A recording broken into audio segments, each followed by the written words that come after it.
Everyone, I'm Michelle Young and I'm here with Elise from EQ Therapeutics. And I'm excited to be here today because Elise has agreed to kind of show me around her place. She's got this beautiful property that's set up with a paddock paradise track system. And so we're going to talk a little bit more about that soon. But what I do is I'm a coach and a trainer. I specialize in helping humans and horses find more connection and understanding. I do foundational training, and we also focus on finding harmony and healthy biomechanics.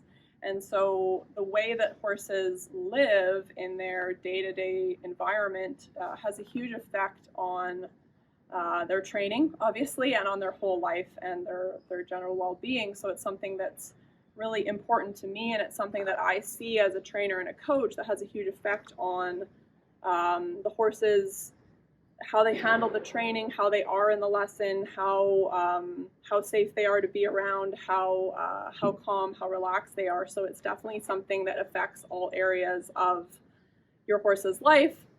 And so that's partly why I wanted to come here and talk to you, because Elise has, not a small property, but you said it's just a couple acres, Yeah. right? It's just a couple acres, and she's really done a great job of setting up an environment that's really enriching for the horses and increasing their movement and getting really creative. And so today, kind of wanted to take you guys on a walkthrough and see how that's done and maybe give you some ideas on how you can do it in your own situation with your own horses. So Elise, did you want to share a little bit about what you do and how did this come to be? Because I know not everybody knows even that tracks exist. So how did this happen, and how do you, how is it that you came to be in this place? Awesome. Well, thank you for having me talk about this today. I'm really passionate about my track and about keeping my horses in this way. For those of you that do know me, I'm a human licensed and an equine certified manual therapist. So I work on rehabilitation and therapy with horses and humans. And I set up this track about 4 years ago, and it's been an ever-evolving project for me. But every year that I learn something new, I try to integrate that new science or research into the track. So I'm excited today to be able to share this with you and show you guys all the little creative ways that I've come up with to stimulate enrichment or movement, or we'll get into it more about how this can affect different parts of the horse's body. But there's so much that you can do even in a small space. So that's what I want to show you guys today. So Elise, I would love it if you could tell me what your inspiration behind this property and the setup with the track that you've done is. Well, I was inspired to do a track system because of myself having rescued at the time 4 senior horses. And back at this time, I didn't have as much tools in the kit. So I started researching of how can I provide a space for these horses that helps them rehabilitate. They were all varying levels of injury, but all quite senior. So we're talking 25 plus, up to 40 almost. So I started looking into what are the ways that I can promote mobility? How are the ways that I can stimulate hoof growth? How can I improve digestion? And a lot of the evidence kept coming back to this idea that we really need to try to stimulate more natural environments for the horses in order to promote their natural physiological processes that they're born with. And this is how I discovered track systems and paddock paradises. So because of my senior herd, I started building my first track, and it was much smaller, just sort of like a box setup, but it still had those components of the movement that we're going to talk about today and the strategic things that we can do to stimulate more natural movement throughout the day. Now, as my herd has evolved and I've lost some members and gained new members, I now realize that it's not just the senior horses that are benefiting from this. It really is all horses. So now we have a herd ranging from 2 to 38, and every horse on our track is seeing the same benefits that my original seniors saw. That is really cool to hear. So just give me a little more info, like how big is the property? Yes, so we have 2.2 acres here, and I'm situated in Langley, BC, which is in Canada. And we have an additional 1 acre forest tract that is attached onto our 2.2 acres. So 3.2 total.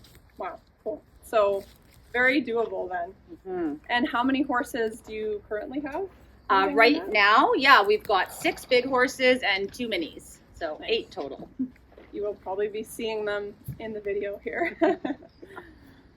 Right, so it'd be great if you could give me a little tour around and show me the different elements of your track. I know you have different things for increasing movement, for making sure they have lots of friends, and also for enrichment and lots of different good things for their bodies, because I know that's your specialty. So Yes. I'd love to know more. Okay, awesome. Well, let's start our tour here. So we're kind of situated right at the central hub of the farm. So the barn is right behind me. And what I'm going to do is take you guys on a sort of clockwise tour through my property, starting here. So if you see behind us, all these multicolored buckets. This is our tea buffet. So this is one of the enrichment pieces of our track system. What we do here is we have different types of tea in the tires, and we try to change those out every week or so to give the horses different sort of browsing or foraging opportunities with the various teas. So since we started the tea buffet, it's been really interesting to see what the horses select when given the choice. We like to try to put out various herbs. So we'll put out some for digestion, we'll put out some for inflammation, relaxation. So whatever's on the menu, we take note of what the horses are enjoying because it gives us sort of insights into what each of them may need. So what's on the menu today? In our pink bucket, we have electrolytes. In our green bucket, we have a mint and copaiba blend. In our black bucket, we have raspberry leaf tea. And then in our blue bucket, we have a dandelion root tea. All right, so to the left of the tea buffet, I'm going to take you guys through here. We've got our first 2 shelters. So this shelter we converted, when I first moved in, this was sort of just like a storage shelter. So what we did is opened up the walls and sort of installed a wall at the back there to serve as a hay feeder. And then we installed hooks as well so we can hang hay nets there. So now we have an extra shelter with rubber matting and bedding. And then we keep walking around. We call this one our sandbox. So as you can see, we just sort of closed in a regular shelter again and filled it with sand. So giving the sand is one of our different footings because that really helps stimulate hoof growth and give them various surfaces to move on. It also gives them a soft spot to lie out of the elements. Yeah. I know my own horses live on a track as well, and they just love having the choices, I think, but we do frequently observe them sleeping individually, but also as a group. So it's, I think, something that's often overlooked is your horse having a comfortable place to sleep, and not every horse is comfortable, in a stall or that type of thing. So this is really cool because extra fancy, they got cover and nice footing. Yeah, we really love this one too because it's open, as you can see. So it's a shelter, but it's got 2 open walls. So very easy for them to move in and out of if any of the other herd members are coming in and out too. We head on into the shelter. I'm going to show you guys, this too is quite simple to install. It's just a plywood and a 2x4 that we installed on a diagonal, which creates another hay feeding station.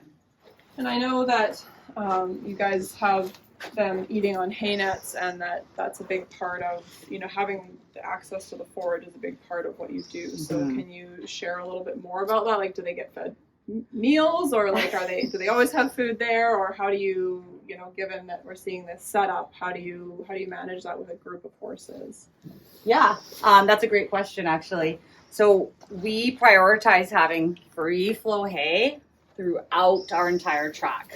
So that serves many purposes. One of them is digestion. So knowing that the horses are designed for slow trickle, free flow eating, that improves their digestive capacity. And then in terms of socialization, it's really important when you have horses in herds that we provide multiple feeding stations. So there's never any sense of resource guarding for the herd. Yeah, I know for myself in the the training and the teaching that I do, it's very common to see horses that are fed meals, and it's very common with those horses that they tend to be more anxious. They often have a higher chance of getting ulcers, just to name a few things. But this is something that I do see a lot, and the good news is that it's a relatively simple fix to give them more access to forage so they can, meet their instincts more and relax, brain and body, right? Absolutely. So, yeah. And I know I hear this a lot is, oh, I can't give my horse unending hay because they're going to eat too much and they're going to gain too much weight. And yes, I agree with that, which is why the movement pieces are critical as well. We can't just do the free flow. We also need to make sure that we're stimulating movement. One of the ways we mitigate the overeating too is just having various hold nets. And some of their feeding is free on the ground in the mornings, and other feedings that are happening 24/7, some of them are smaller hold nets. So we're making sure that they're not completely overindulging at all times. But I will say from experience, once we oversaturated the region with hay, there became a very little desire to be sitting at hay stations anymore.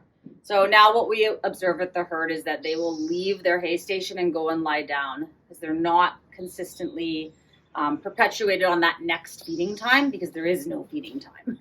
Yeah, they're not worrying about, oh, is it going to run out, right? Which I know can cause them to eat more. So it's actually that idea of really always having it there that makes the biggest difference.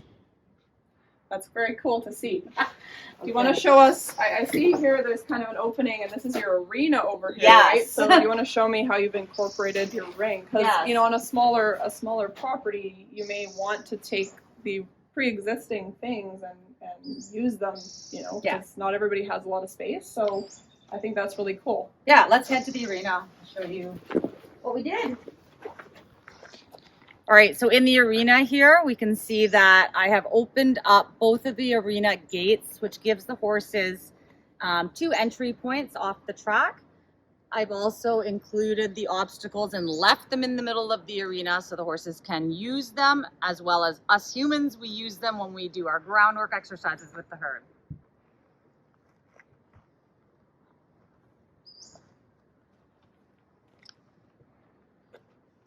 Yeah, so one of the ways that we're incorporating the arena is by opening up both the arena gates, which actually brings the arena as a part of our track system now. Right, because I think part of the idea too is not having flow, right? Not having too many pinch points where, you've got the different dynamics of the herd and they can flow in here and kind of have their play space if they want, I guess, right? That's pretty cool. And then I'm guessing if you want to use the arena, you can just close the gates. Yeah, right? We absolutely use the arena. So it's not that we sacrificed our arena space, but allowing it to be incorporated into the track is another amazing footing opportunity because it's a change of footing. And again, that flow that Michelle's bringing up is just allowing them in and out spaces. And there's actually one more door in the arena that we're going to head into, and this is the entryway to our forest track. Oh, it's I love all the shade back here. Yeah, this forest is incredible. So yeah, as we get back here, I'm kind of noticing there's like two what look to be like pathways, but there's also, it's fairly open back here. So I'm seeing that it's not so much like a fenced part of the track, but the path clearly is there, and I presume the horses tend to follow that path, and then they also have all these other cool choices to make. And I know that for some people, they might have the question of like, do they ever go in there in the bush and get themselves hurt on the sticks or anything, or do they tend to learn after a while to make good choices in this environment? That is what it's about. When we got this space donated by my neighbors, I at first was a little bit worried, like, oh, it's not completely fenced in here. But then when I took a walk through, exactly what you said, like there's this whole path. So there is sort of like a carved out trail around the perimeter. But these internal areas, when we first let the horses out, just watching them and realizing that, they were actually foraging all throughout the center parts of this forest and not really getting hurt to the extent that we may worry that they would be hurt. They are an animal that is designed to live in forested regions. So there are sticks and there are some holly bushes, but I have to say that the injuries have been very minimal beyond just cuts and scrapes. And I think that's part of the importance of it, though, is them navigating these different terrains and them having the choice to forage and browse all the different herbs that are here. Yeah, because I do see, I do see a lot of the time in training we're trying to, we have all these flat spaces, which is, it's nice to have flat, but then we're putting poles down and we're doing things to teach our horses about proprioception or picking up their feet, which is great to do, but I just think it's so cool that they can do that. Like you don't even have to do that work. You're just like, oh no, they're doing that. They're doing that on their own, right? So they're actually, like, I see there's like a little, maybe we'll see that later, like a little log they have to step over. So it's like you don't even have to necessarily set that aside. Like they're practicing that day to day. So they must be there. You must find, like, have you noticed some of the newer horses that you've integrated, have you noticed their proprioception or body awareness improve from like exactly. So I mean, even my own herd, we've done a lot of hoof rehabilitation here at this farm, and this specific part of the track was one of the huge pieces in allowing their feet to get that stimulation on different terrains. And because it's got sort of undulations throughout, we have a lot of natural obstacles in here in terms of fallen logs. It's been so amazing to watch them sort of progress through the forest. And I have to say, one of the hugest benefits is mobility. So a lot of horses that have been stiff or not able to pick up limbs or get over the poles that they're being asked to do, after a couple weeks up to months in the forest here, they're picking up legs, no problem, right? And they're trotting over the fallen logs. And we're just seeing so much more joint mobility by them doing it naturally on their own. Yeah, that's cool, because sometimes we try to help them out so much in training, but often they're better at doing things themselves. So yeah. Well, let's go for a walk and I can show you some of these fallen logs.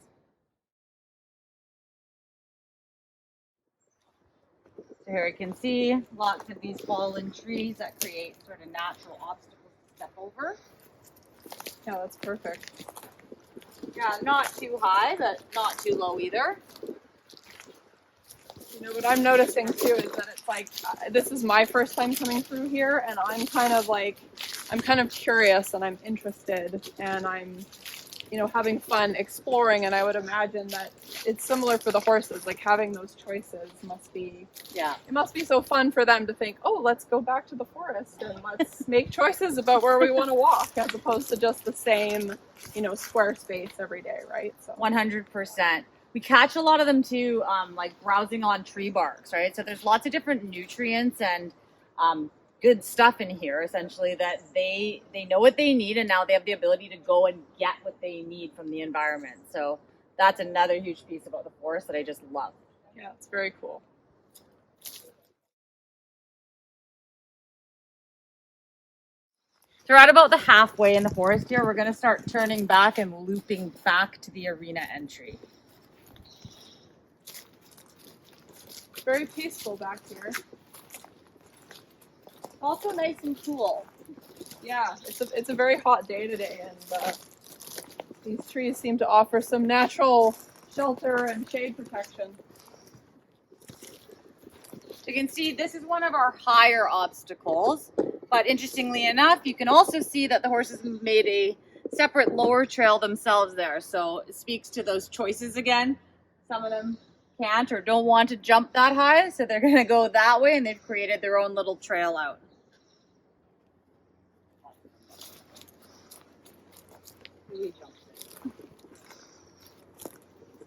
We've got nature's bounce jumps there out through the forest.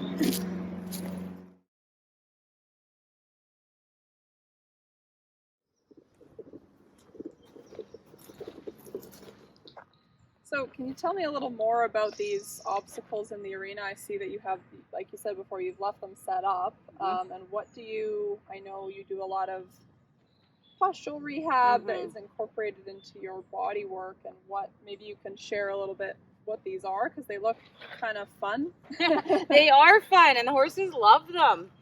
We're so surprised how much they actually utilize them on their own once we started incorporating it into our groundwork. So we made sort of various stepping up boxes. So the step up boxes are really great for many reasons, but primarily we're working on spinal mobility, joint mobility. So teaching the horses to come up with their fronts onto the box stretches out their spine. Having them go up and over utilizes the pelvis and the spine and helps with loading different joints. Sometimes we'll put the hind feet up, so that helps with lower back and SI. There's many uses for it. And then groundwork and your relationship building and communication, it's super helpful for that too, to learn how to do these obstacles, especially at Liberty. It's super fun. So we have different heights of different types of step-ups, essentially. You can see down here, these stairs are a little more complex. This one almost looks like a little picnic table. Yeah, these ones are a little more complex, so they're more an advanced groundwork activity, but we can teach the horses to go up and over them.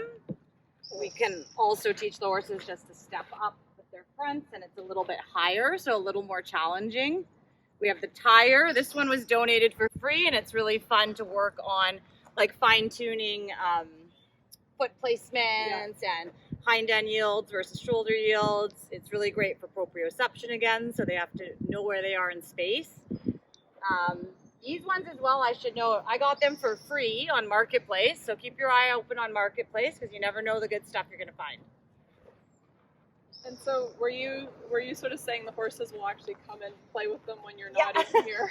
Yeah, I actually have like multiple posts on this because I'll come out sometimes in the mornings and someone will just be standing on the box doing their stretch. Oh. Yeah, we have this one is really cheap too. It's just a pallet. This one's awesome too. It's just a pallet with a piece of plywood on top. So really cost effective, but super helpful. So this is the level that we started most of our injured horses on. So starting to get them using shoulders and hips again, starting to get that proprioception back online. So I recommend to anyone to get one of these built because the horses just love it. And then this one is just a higher version, so a higher pedestal once we have more advanced range of motion available. And then our teeter-totter. Very cool. This one too, we made ourselves. It's just 2x4s, again with plywood on top. And then an old pole just chopped in half to create that center point of balance. So this one, you can keep it flat and just have it as a sort of boardwalk that the horses have to learn to walk over. Or you can do it as a teeter-totter. So another thing I know we've experienced on our track with our horses is trying to avoid tight corners wherever possible. So I see you've done something in your arena over here to help with that. Yes, so one of the most important rules when you're building a track system and you want horses living together is you want to eliminate all corners if possible. So in this case, we use poles in the corner of the arena just to create this diagonal flow. So what this does is it prevents the horse from getting stuck in the corner if they're having a conflict with another horse. It promotes that continual movement through the space. Yeah, you want to make sure that, because they have conversations, which Yep. is normal and good and fine, but you just want to make sure that nobody's getting stuck, right? And then they always Absolutely. have somewhere to go, and Yeah. that's why having this open space is nice too. Yeah, so essentially we do this type of idea in every corner. You can also use panels, as you'll see up further in my track. So now that we're over in this section, I'm noticing there's this rather large pile of sand, and is that something that, is this something you're just waiting to spread, or was this an intentional thing to leave it like this? Well, I know this may come as a surprise to many, but this is actually a very deliberate, intentional choice. So what the horses told me is that they actually prefer the sand to be left in a pile. So I used to spread it out and I didn't get them using it very much. And then one day I forgot to spread it out in time and I noticed that they were all lying on it in various positions. So as I mentioned, some of our horses being really senior, our senior herd members were using the sand to position themselves in better ways for themselves to be able to get up. And it really made me realize that maybe we don't know best. Maybe they don't actually want a flat bed, that perhaps they enjoy making their own bed to suit their body. So now we leave the piles and we let the horses make their own beds. And it's really great to see. The one sand pile that we get usually lasts us a full year. So we're getting one sand pile a year. They use it up and then we add another sand pile and just leave it. Not only is this so much easier, it's also way more cost effective because I don't need to spread sand everywhere. I just need to provide one big sand pile. I actually didn't know that. I'm going to look into doing this myself. Yeah. But they like position themselves differently for laying down. That's, I mean, it makes sense now that I think about it, but I didn't know that. That's really cool. Yeah, you'll find a lot of the arthritic, so hock arthritis or carpal arthritis in the knees, they'll lie actually on a 45-degree up the pile. So what that does is gives them a little bit of a prop up to get up easier, so they don't have to flex so much through the hock. Yeah, exactly. So cool. Very neat. Cool. Okay. Now we're going to head up to the front of the track, and I can show you the loop that it does and circles back. So I'm noticing some hay remnants here. Is this another? You mentioned earlier that you sometimes freely feed. Is this something, a place you do that, or? Yeah.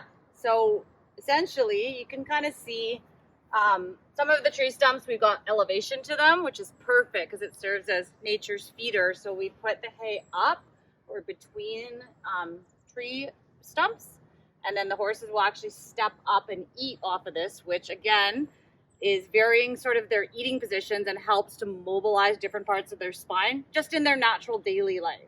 Mornings and the nights, we will toss out some free alfalfa or free orchard. So it gives them a little more motivation to come down, okay, from the back and get their steps in and get some free hay and then eat from these different positions. So I'm noticing like this part here is reminding me a little bit more of the track we have for our horses. We don't have as much of the forest and that type of thing, and it's more of that like traditional idea of what people see as a track, which is this idea of, well, it's kind of like the racetrack idea, right? There's the loop around the outside, and then you can have your field or other things in the middle. So maybe, do you want to share a little bit about, do you use this area in the center? Yeah. Also, how did you decide, like, is there anything about the width that you chose, things like that? Yeah. Definitely when we constructed the track, we want to make sure that there's at least 2 horses length width-wise. So what that equals here is about 20 feet. So we want to make sure that 2 horses that are coming towards each other can each do about a 360 if they had to. Okay, so we've got about 20 feet width around the entire track. And so far so good. We haven't had any issues of horses getting stuck or jammed up in this amount of space. And then, yeah, the center of the track, we absolutely use. We try to grow it all year round so that the horses do get some natural grazing opportunities in the summer. So what we did here is just used old blueberry posts. So I got those really cheap on Marketplace as well. They're about $2 a post, so a really cost-effective way to create a perimeter track. And then I used some old electric that I had kicking around to do the top line. And our horses are really good, so we're grateful that they don't actually need it electrified. They abide by the string, so that's nice. But if we had to electrify it, we could do that with a solar panel. Yeah, I mean, that's one of the things I've noticed is that if you have a really, like, because there's an outer fence and an inner fence with the track, right? And if you have a, you know, if you're going to invest in the outer fence, and then this is obviously somewhat permanent, but you can also vary it and use different types of fencing that is more portable or a little more affordable on the inside, because if they do, if they do get in, they're just getting into the inside as opposed to the outside. So that's cool. Yeah, I've seen a lot of tracks done with, the sort of movable T-posts. So that would be something that you could move or change to suit the environment or suit the seasons, whatever you want. We just went with the blueberry post because that's what we found that was cost effective in the moment. I was like, yes, let's do it. Yeah, but they love it. So we've opened it up this summer. They get a couple hours in the day to graze now, which is super nice. So another cool thing is another natural occurring obstacle. If you see here, we've got a little cut through, duck through that the horses can essentially go through and come in, out, and around. Again, sort of creating that cognitive stimulation piece of using their brain, making decisions, going up and down different terrains. So we've got a couple of these types of trees scattered about the property, and it just came that way. So we thought, why not use what we have in our environment and throw some hay around it as well.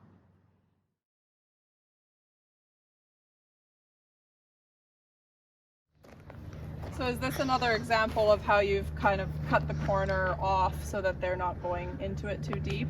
Yeah, that's exactly it. So we have a panel there. If we want to close this gate and section off the one part of the track, we can close the gate and then have the panel sitting directly in the corner. But since we have it open, we have the gate attached to the panel, again creating that flow so that none of the horses get stuck in that corner. So I know when you first showed me this place, you were telling me that it wasn't always set up this way. It was more of a traditional barn setup, right? Mm-hmm. Like you've done some changes Mm-hmm. to, like, what, maybe explain a little bit, what have you done from the traditional setup to where it is now so that you actually have this functional track? Yeah. So exactly where we are standing right now used to actually be part of this paddock that you're seeing to the left.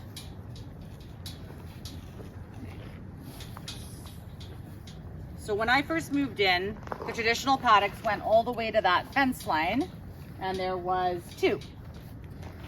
So what I did was asked for the fence line to be moved back to here, which then created this open walkway that attaches now to the front of the field that we just went into. So it was one alteration to the fence line, bringing it back, but we still retained our paddock spaces. So if we need to have a paddock space, we still have the ability for it through closing the gates. But if we don't want to have the paddock, we want to have it all open as a paddock paradise, then we just open all the gates and they flow into this main run and around. That's cool. Yeah, there is some instances where you do want, I mean, it's handy to have a separate pen. Like I think in this case, you've got a new horse here, right? And yeah. she's moved from a more traditional lifestyle, so she's just adjusting, and you don't want to throw them in, you know, with the whole herd right away. So that's where it's nice to have those choices, right? Yeah, absolutely. We do use the 2 paddocks, so especially when someone gets injured or somebody's sick, it's really helpful to have the ability to isolate a horse if they need to. And in this instance, yeah, we have a new horse that just arrived, so she's in separation right now until we do her integration.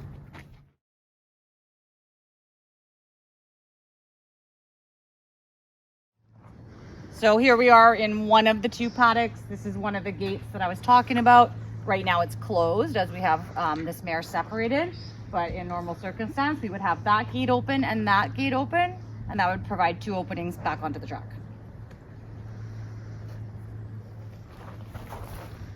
And so how do you manage the shelter for them? Because I can see that, you know, we've talked about this idea of not being confined, and obviously a traditional stall with a bunch of horses would be quite a lot of corners.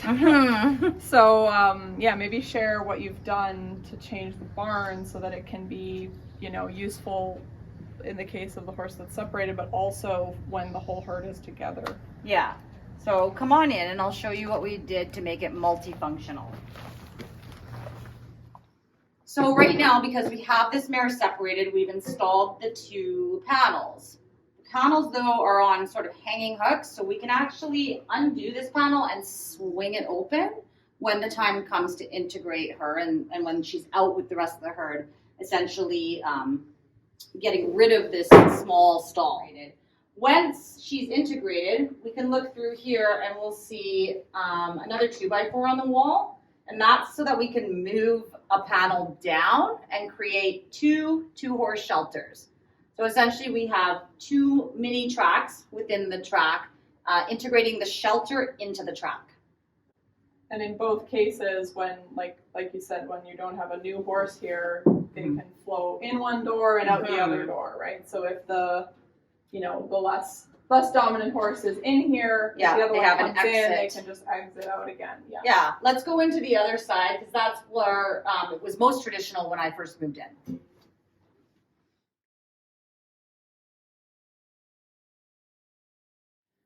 So here we are in the bigger shelter, the mega shelter, and this is when I first moved in. If you can visualize it, actually each of these doorways was its own singular stall.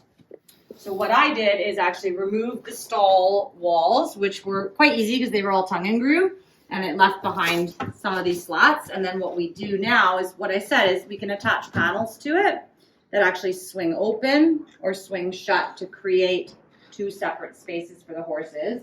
But we always want to make sure, as Michelle mentioned, is that we have an in and out. So we always have a door in and a door out on each side of the shelter. And I can see you've got several, like right now I can count like at least 3 or 4 feeding stations in here. Yeah. So this is kind of going back to what you said earlier about them just always having lots of food available, right? So they're not, when they come in this space, they're not fighting over one station. Exactly. And there's lots of choices, and that just helps with the relaxation and choice of where to go. Well, yeah. I mean, one of the main reasons that horses have trouble getting along together in a smaller space is over resources. So whether the resource be the shelter itself, the food available, or the water. So we really want to reduce any sort of resource guarding where we can. So having multiple hay stations creates an abundance of hay, and there's never any sort of chance of a horse not having access to hay because there's always another hay pile somewhere else.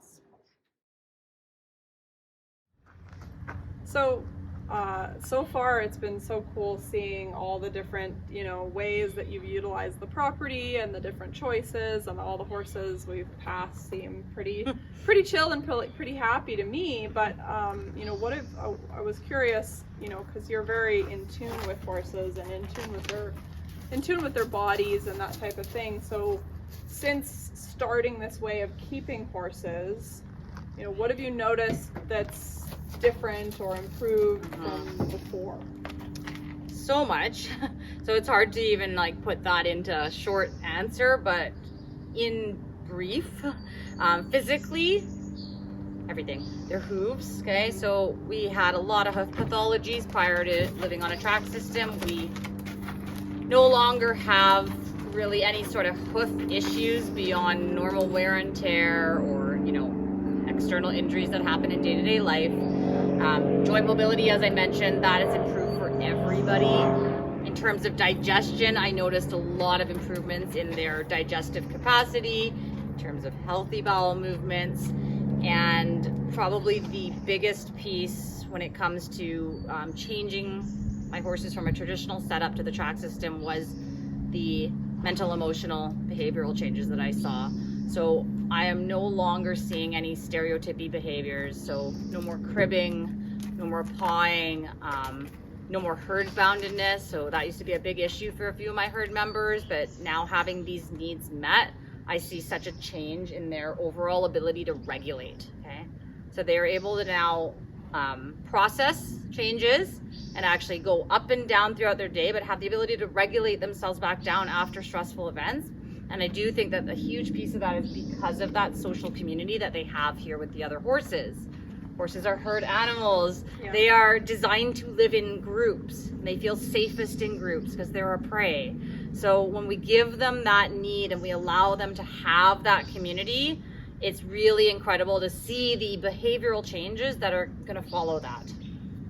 Yeah, well, that's a lot of things, honestly. That's a lot of improvements, and speaking from a I suppose trainer's point of view, so much of what I get called in for is behavior stuff, especially in the line of work that I do, and everything affects everything. So there's often an element of behavior, but so often the root of that behavior can come back or be linked back to missing needs, or like you say, all these sort of they're able to regulate themselves more, which ultimately we want that in training, right? If we already have a horse that's able to do that, and then we try to train them and teach them something new, they're going to be so much easier able to learn, right? Yeah. So we're saving time in training, but we're probably also saving money in vet bills. Absolutely. Right? I mean, my hay bills, first of all, went down as well. And I think that's another piece where a lot of people are unsure of how does that work when you have free flow hay. So I'm here to tell you, in the beginning, you are going to expect a massive spike in your hay bill for about 1 to 2 months. So as the horses learn to regulate themselves off of that time feeding schedule, you're going to expect them gorging. But then once things regulate and they actually realize that the hay is not going anywhere and they make new choices to leave, you'll see that hay bill come way back down. So my hay bill now is actually lesser than it was when we were on time feeding, meaning they're actually eating less on their own choice. And then in terms of training, I love that you brought that up, because a lot of people think that track systems are just for senior horses or they're just for injured horses and that we don't do anything with them. That is not true. We do lots of things with our horses. We ride, we do groundwork, we go for walks, we hang out, we do all the things that normal horse people are doing, okay? So just because they're on the track, it doesn't mean that we don't still do things with them. But what it does mean is that those things are bonus activities for them, not their only outing of the day. Yeah, because so often I know I've kept my horses on a track, and then I was boarding more traditionally for a while, and I really noticed, like, I guess to talk about like the flip of what you're talking about, I noticed, having had my horses have these choices and freedom and movement and forage, and then when I was put in situations, or they were put in situations where a lot of that was taken away, even to the best of my ability, sometimes there was things I could not control, and seeing that the sort of negative changes was it was more than I expected, actually. And then now they're back again on their track, and to see those things come back again, and I ride dressage, I do horsemanship, and so it's you can physically see the changes in their movement. As a rider, I feel the difference, because you can't separate these things, right? No. Like, if you have a stomach ache, you're not going to feel like you want to learn something new. No. Or if you don't have friends. Think about human athletes and how we would never have them staying static or stationary, sort of in an enclosed space following a training session. It's quite the opposite. They're encouraged to move and ambulate throughout the whole day to allow for circulation, to take away lactic acids, to allow for recovery in all the tissues, and to promote joint mobility. But so often we do see that the horses are only leaving their enclosure for an hour or two to get their exercise, but then the other 22 to 23 hours are spent very static, which is never indicated for any mammal.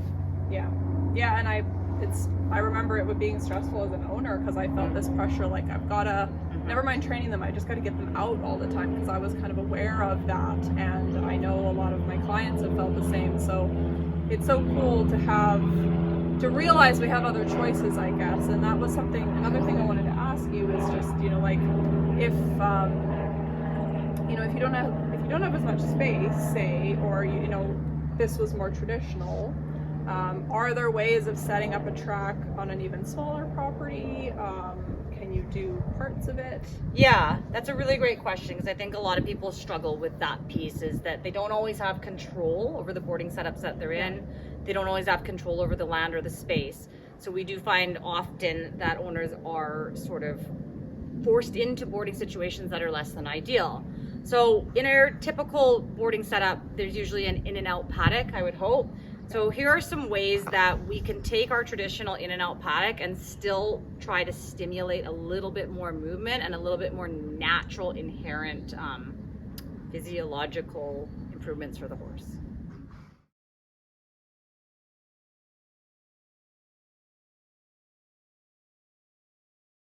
So we're back in the individual paddock here, and this kind of is my example of what, a lot of horse owners the situation they would find themselves in a boarding facility.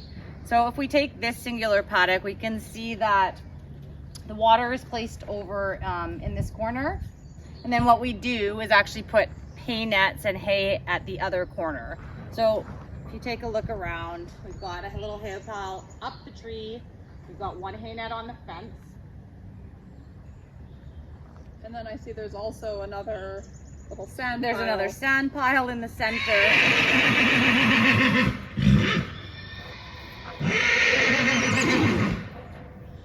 So what this does is creates a little mini track within the paddock. So it's encouraging the horse to get their water, but then have to go elsewhere to get their hay, then have to go around an obstacle to get back to their water or their stall. So it seems like a small thing, but this really increases steps per day. How do I know? Because I've pedometered horses in here, and it's astronomical how many more steps they do when you make these really small changes. Another really easy way to create flow in a really small space, so say we had even half the space of this paddock, is you can simply put one row of fencing, so let's say 2 posts and 2 2x4 boards, and it creates something that the horse has to actually move around. And then again, you put the hay at one end and the water at the other end, so separating the resources. So what are some other things that, these are some great ideas for a paddock, but say that that's all you have is just an in and out. Like, what are some other things that you can give your horse as far as, choices or enrichment? Like, one thing I'm noticing is that you don't have like electric over the fences, so they're allowed to rub on each other and that type of thing, and they have, even though they don't live together, they actually have contact to other horses, right? So a big part of the track is also just having friends, right? Yeah, and it's the like skin to skin touching. So when they're able to actually directly touch each other, they can produce oxytocin, which is our feel good hormone. So it's really important that they're able to actually touch each other, not just see each other. Yeah. So sometimes it's a little more work on our end. We have to make sure their neighbors, they get along good enough with their neighbors. Sometimes we have to do some shuffling. Sometimes we have to see if they have a friend they can go turn out with. We all have limits to what we can do, but I think usually any situation I've seen, there usually is something you can do. Yeah. So rather than feeling like if you don't have a big property, you don't have a lot of choices. Of course, there is lots of choices with a big property, but there's also lots of little ways that we can change a paddock, like you said, even smaller than this, and just thinking about these things can help. Yeah, absolutely. Always keeping in mind, how can I stimulate movement? How can I provide my horse the ability to have a friend, even if over the fence? And how can I give them forage opportunities, which is in form of multiple feeding stations. You can use really small hold nets if you are worried about the weight gain and the lack of movement that the horse has in a smaller space. Please use smaller nets, or try to vary your feeding stations so that they get various heights that they're eating from. Yeah.